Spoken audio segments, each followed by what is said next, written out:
Welcome to the Be Empowered podcast with your host, Graham Hopkins. My goal is to help you regain your power by bridging the gap between who you think you are right now and who you really are. In simple language, that is like making your childhood dreams come true. This is for those who want to make an impact in their lives but don't know how to get there. Be ensured, when you know and feel connected to your spiritual mind, you master your world. So welcome everybody to the Be Empowered Show. I'm your host, Graham Hopkins. The Be Empowered Show is really a conversation about what it actually feels like to be empowered. That means feel connected to a higher energy as opposed to feel disconnected from it. Tonight we have a return guest. His name is Tom Palladino, and Tom, I'm really excited to have you with us. It's great to be here. Thank you. So Tom, last time we discussed a little bit about the history of this scalar energy that you work with. And just to reframe it, Tom is a scalar energy researcher and inventor who has, for the past 25 years, experienced helping people with pathogenic illnesses. And in our last interview, we looked at the history of scalar energy. And tonight, I'd like to start off, Tom. Since this show is mainly about feeling connected, I'd like to ask you a question. Can you remember a time and a place where you actually felt disconnected, and then how you overcame that disconnect? Of course. I mean, that happens frequently in life. Anytime I've become disconnected, I would say that I've severed my connection, I've severed my relationship to God. And the reason I say that is that everything, all good things come from God. And if in any way I have that disconnect, I have that separation, well, in some measure, I've distanced myself from God. And all that is good. So what do I mean by that? Well, let's say I have a negative thought, and for some reason I'm going to dwell on that negative thought. That obviously is not advisable. We have to think positively. And for the most part, I'm a positive, very positive person. I think I'm a very happy person. So if I've experienced a disconnect, if I've experienced some type of alienation, it usually is because I've not kept my focus on God. I think that's the simplest way to demonstrate how we should remain connected. I believe what I am researching, scalar energy, is that means of connection. How does God communicate with us? God communicates with us by way of scalar energy.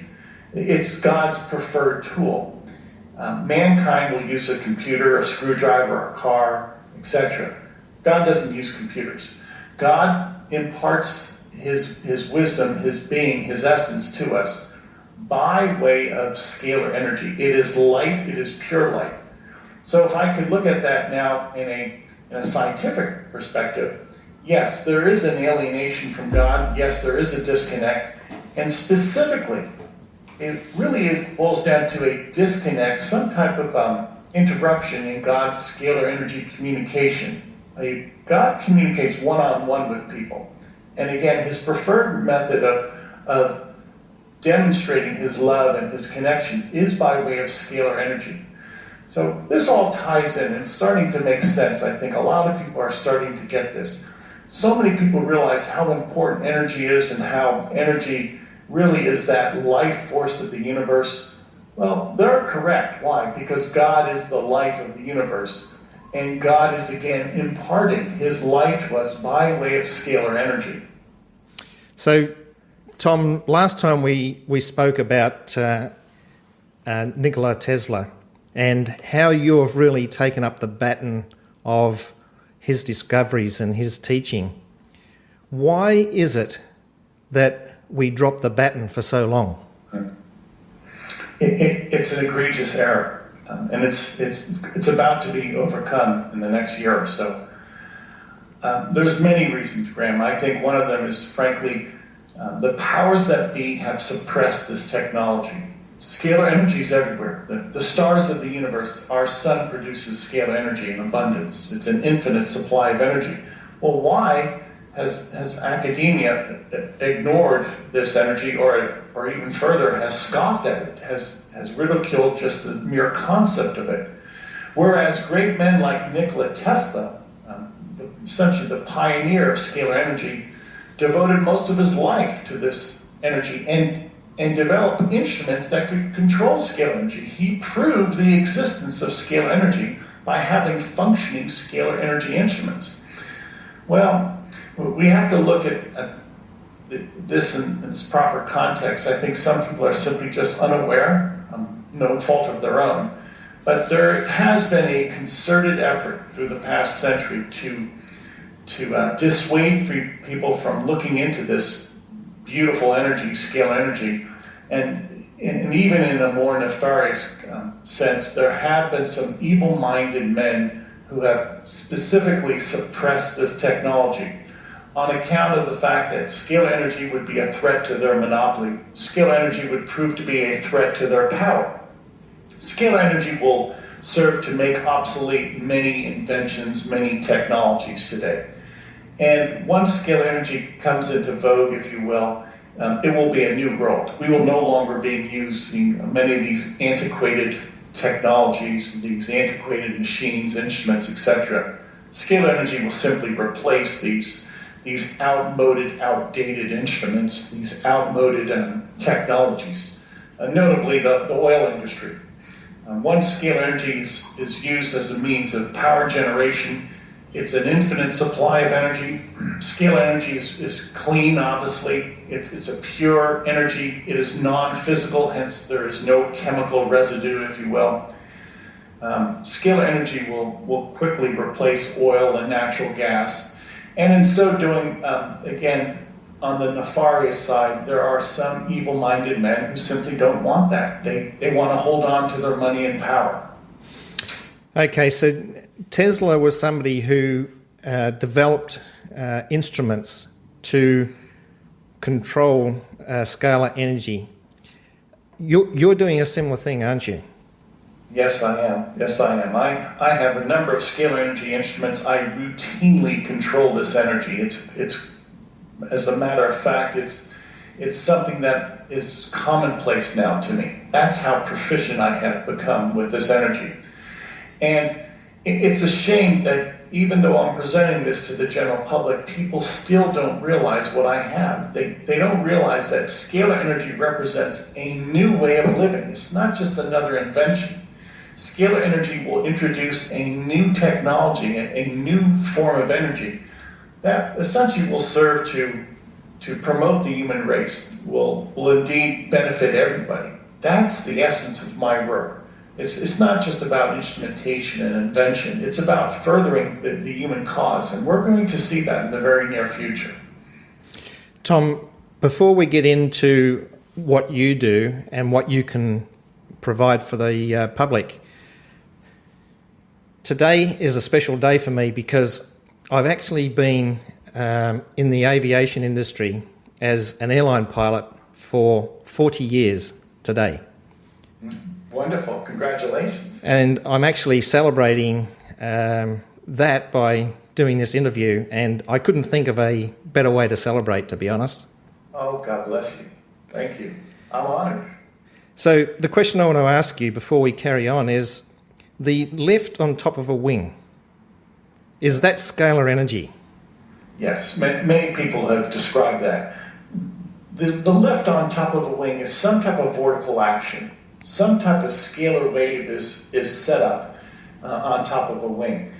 We don't quite understand that phenomenon yet, but more and more evidence is bearing out. That's correct. And some people have gone as far as to create specific grooves for a wing that those grooves would essentially abet the formation of this vortical action. Again, scalar energy is a different type of energy. It's not electricity.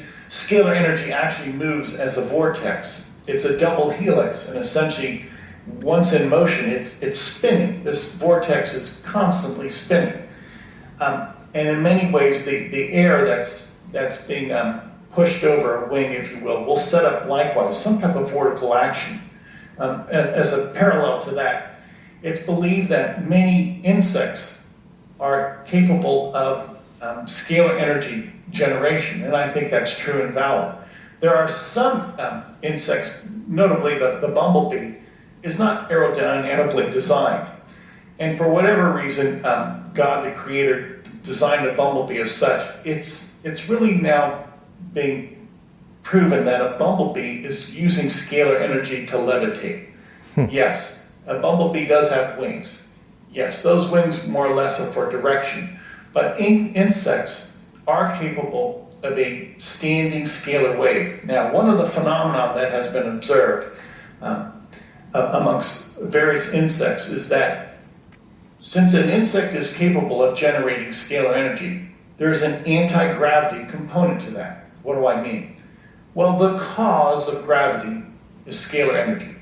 To go against the Newtonian notion, gravity is not the attraction between two physical objects. Scalar energy is the underlying cause of gravity. Hence, you can produce an anti-gravity force field, if you will, simply by engineering scalar energy. And the insects do this naturally, obviously. So that's another indication that there's so many phenomena in the world that we're witnessing, and we just haven't quite pinpointed what is the cause behind that phenomenon. I'll go on record by saying, from what I've studied, a bumblebee is really a clumsy insect that cannot fly. And most likely it's scalar energy that's creating some type of a lift, some type of a force field for a bumblebee to move about. So could it be that there's a scalar energy field being created on top of an aircraft wing that is creating the lift to keep the aircraft airborne? Yes, and I think that's accurate. And sadly, if you only look at the world through the prism of electromagnetic energy, you can't understand the world. There are two energies. It takes an understanding of both electromagnetic energy as well as scalar energy to really define the world, to really define the universe. Sadly, academia today is focused almost exclusively on electromagnetic energy. Well, again, electromagnetic energy is true and valid, but there's two energies. And you cannot negate scalar energy because scalar energy factors into all walks of life, into all physical activity. So coming back to your instruments that you have designed, Tom, you talk about developing a treatment process whereby you're able to administer the scalar energy reverse phase angle harmonic of a pathogen. What's that mean? Yes. In simple terms, everything has a signature. Everything has a scalar energy signature. If I reverse that signature, then I can unbind physical matter. For instance, if I have a chemical in front of me, say carbon, that carbon is held together by a scalar energy bond. Now, if I reverse that bond, the carbon, the actual molecular atomic structure of carbon would unbind.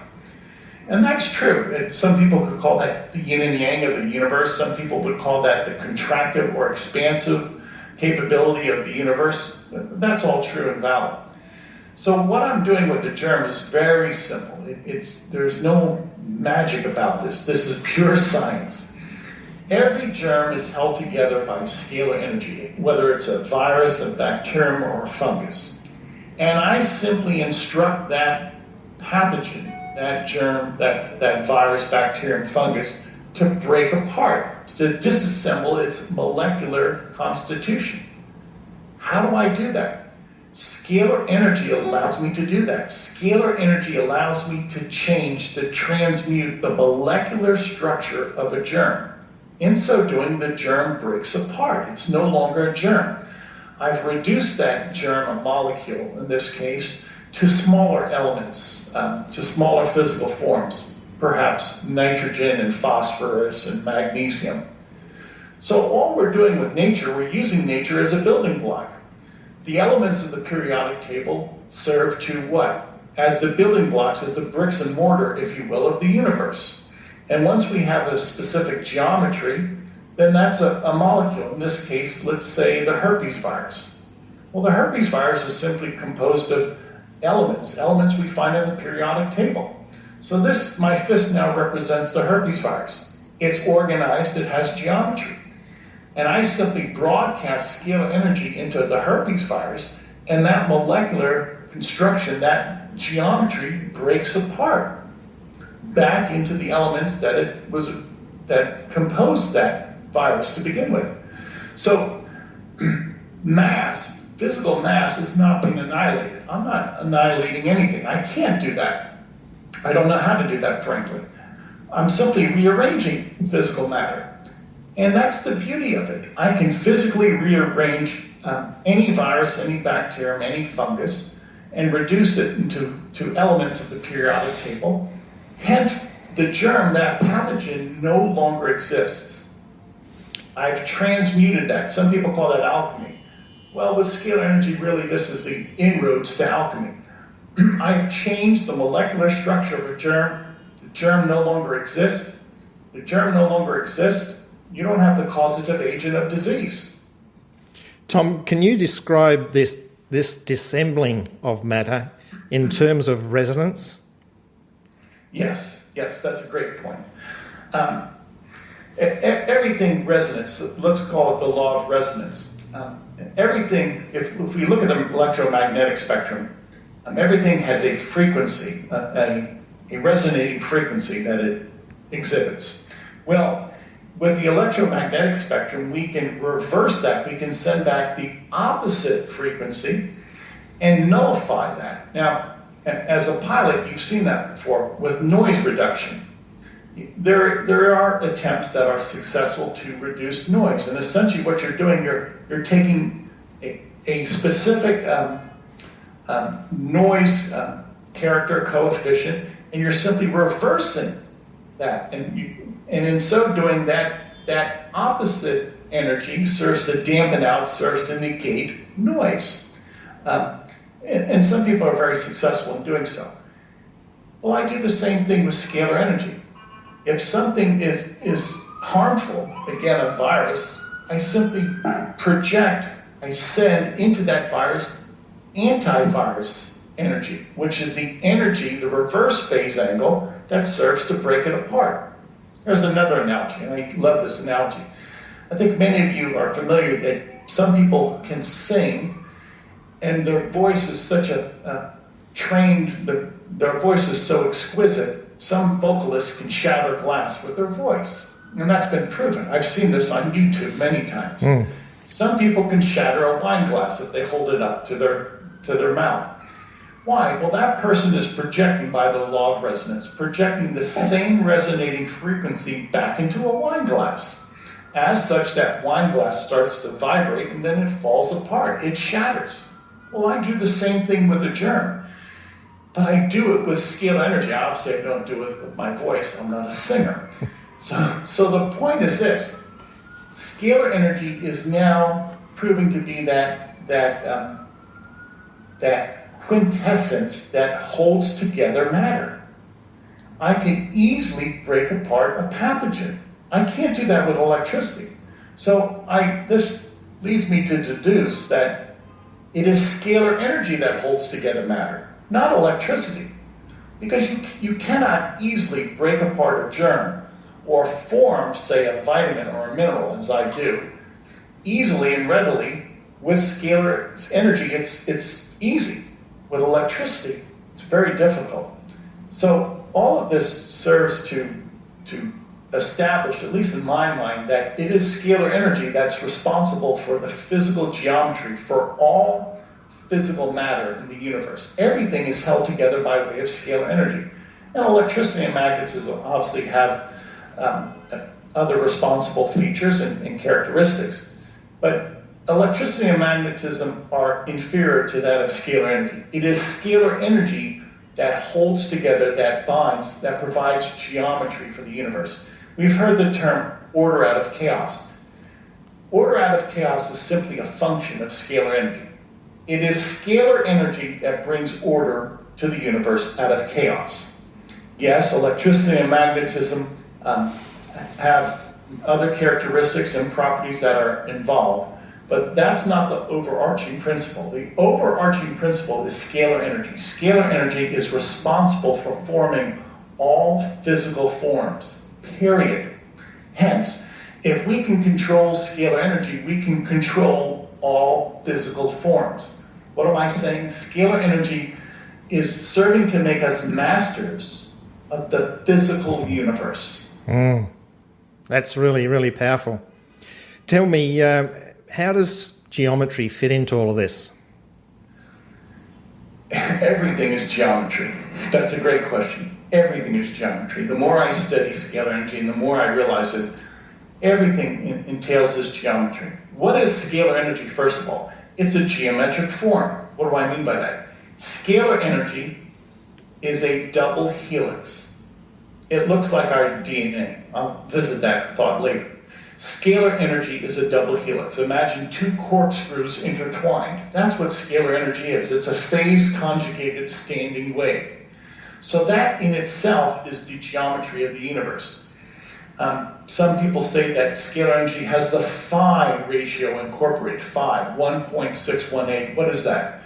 Well, that's a transcendent number which it seems to be embodied in all of scalar energy. Hence, if scalar energy is that creative strength of the universe, then that mathematical value, 1.618, is imparted then throughout the universe. What do I mean? You've seen cookie cutters before. If the cookie cutter is perfect, then you could stamp out in dough, you can stamp out cookies by the millions. Well, what's the cookie cutter of the universe? It's scalar energy. And if a cookie cutter will establish a certain pattern for a cookie, then scalar energy is the cookie cutter for the universe. And that pattern, by way of scalar energy, is imparted throughout the universe. Meaning what? Well, if you look at physical creation as well as the intellectual realm, the notion, the value 1.618 phi is incorporated throughout creation. You could look at cellular division. You could look at the digits on the hand and how you have a mathematical formula that factors in. That is, the first digit of finger is represented as 1. The next digit is of the order 1.618 times the length. Meaning what? Even in our hand, we can see that mathematical formula. That if we start with 1, that each digit and each proportion to the body shows some type of relevance to that notion of 1.618. So my point is this. Whether it's our anatomy or the stars or cellular division, we see that mathematical notion, that mathematical value, 1.618, throughout creation. Well, why? Because that's the value imparted by scalar energy. So here's another notion. If scalar energy was the color red, I can guarantee you the entire universe would be red and nothing but red. Well, scalar energy is not per se just red. That's one of the colors. Scalar energy is definitively described by that phi concept of 1.618. So you will find that mathematical value, phi, phi, 1.618, throughout the universe. It's simply a cause and effect relationship. Again, phi is the cookie cutter of the universe that allows us to express phi throughout creation. Tom, can I just explain to the viewers that outside of the US, most of us pronounce that as phi. So phi, phi, which is the golden mean, yeah? Yes, the golden mean or the divine proportion or, yes, the golden mean ratio. And that's a great concept, phi or phi. Academia has not attended to that either. That's That's really one of the maxims, if you will, of science. And why that's not taught in schools today is beyond me. It's just an egregious error. If you look at the Fibonacci sequence, well, phi or PHI factors into the Fibonacci sequence. It's very, very simple, very straightforward. You simply have to study it and then accept it. Well, sadly, modern-day man has ignored this. It's another big mistake. The thing I like about this, Tom, is that it's simple when you understand it, and the other thing is it's effortless. Yes, exactly. It's sadly, people, we've been trying to fit down a square peg in a round hole, and it doesn't work. Well, finally, if you understand scalar energy, the universe is going to start making sense to you. And no fault of people simply did not understand this. But going back to that small cabal of men who have purposely served to suppress scalar energy, shame on them, because they've done it for their own selfish intent. We're gonna get past that. This is a new day. People are educated. We have a fabulous world, the way I look at it. We're just so close, Graham, to introducing scalar energy to the world. We're so close. And once people get it and accept it and embrace it, we're going to take off. And that's the point of my work. I simply want to introduce scalar energy to the world. I want to prove to the world that it exists. Once people see that scalar energy is true, it's real, and it can be engineered, it can be controlled, it's going to take off. So, guaranteed. No question about it. I absolutely agree. Tom, how does phi, or the golden mean, fit into the concept of the holographic universe? Everything. Great question. I'm going to try and keep that very simple. Is the universe a hologram? Do we have a holographic universe? Yes. Why do I say that? Scalar energy connects all physical objects. Scalar energy connects all thoughts. What do I mean by that? Well, if I have two people represented by my two fists, I can guarantee you, and I can prove this, at least theoretically, that scalar energy connects those two individuals. Scalar energy not only connects two people, scalar energy connects every atom to every other atom. Scalar energy connects every chemical to every other chemical. Scalar energy connects every star to every other star. We have a concatenated universe. Some people call that quantum entanglement. Some people allude to that as the string theory. All of those are essentially relatively true and accurate. We have a universe that is interconnected by way of scalar energy. If the universe was not interconnected, the universe would be reduced to chaos.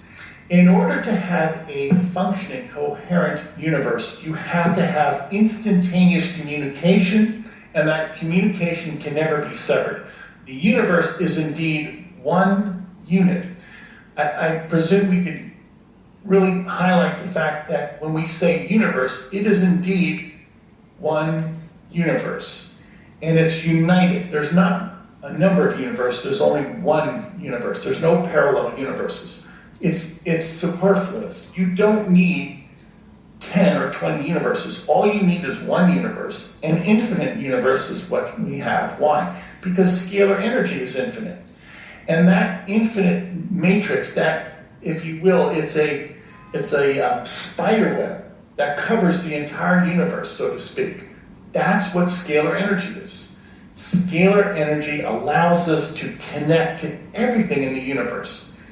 Now, going back to how phi factors into that, well, if every standing wave of scalar energy is a phi or phi principle, again, 1.618 is incorporated into that double helix, then we find that the entire universe is interconnected by way of scalar energy. And the fundament, the mathematical fundament would be phi, PHI, 1.618. That's extraordinary. That in itself defines the universe. A concatenated universe, all connected by way of scalar energy, all embodied by that principle of PHI, the golden mean, 1.618, and everything thus expressing itself in those terms. That's it. We've missed it. Well, let's not miss it any further. That's the essence of the universe. Hey, thanks so much for listening to the Be Empowered podcast. For more on regaining your power by bridging that gap between who you think you are right now and who you really are, go to www.beempoweredgroup.com and enter your name and email address to receive a free ebook and get notified of any upcoming podcasts. Remember, when you know and feel connected to your spiritual mind, you master your world. Changing your energy transforms your life.